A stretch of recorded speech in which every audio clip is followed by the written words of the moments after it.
नमस्कार,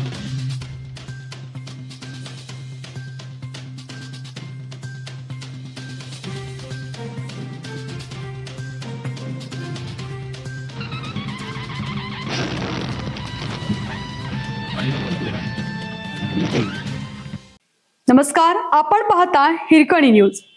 हिरकणी न्यूज प्रत्येक क्षण ताज्या घडामोडी आणि महत्त्वाच्या प्रत्येक बातमीसाठी नेहमी तत्पर. चडचणजवळ अपघातात तिघांचा जागीच मृत्यू. एसटी बस टिप्परची धडक, 27 प्रवासी जखमी. सलग दुसऱ्या दिवशी दुर्घटना.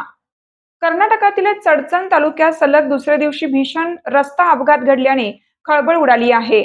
बरडोल लोणी फाटा परिसरात मंगळवारी दिनांक 16 रोजी सकाळी KSRTC बस आणि सिमेंट वाहतूक करणाऱ्या टिप्परची समोरासमोर जोरदार धडक होऊन तिघांचा जागीच मृत्यू झाला, तर 27 प्रवासी जखमी झाले आहेत.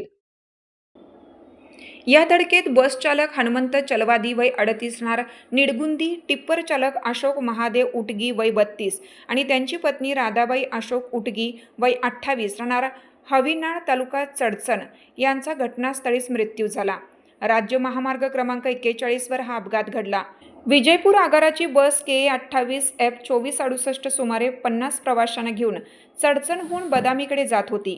त्याचवेळी झळकीकडून चडचणकडे सिमेंट घेऊन निघालेल्या टिप्परचा KA28F 6792 टायर अचानक फुटला. त्यामुळे चालकाचे वाहनावरील नियंत्रण सुटून टिप्पर विरुद्ध दिशेच्या मार्गावर गेला आणि समोरून येणाऱ्या बसवर आदळला. बसमधील प्रवाशांना बाहेर काढण्यासाठी स्थानिक नागरिक आणि पोलिसांनी तात्काळ मदतकार्य हाती घेतले. जखमींमध्ये 6 पुरुष, 18 महिला आणि 3 मुलांचा समावेश असून सर्वांना चडचण ग्रामीण रुग्णालयात दाखल करण्यात आले. त्यापैकी गंभीर जखमी असलेल्या तिघांना पुढील उपचारासाठी विजयपूरला पाठवण्यात आले.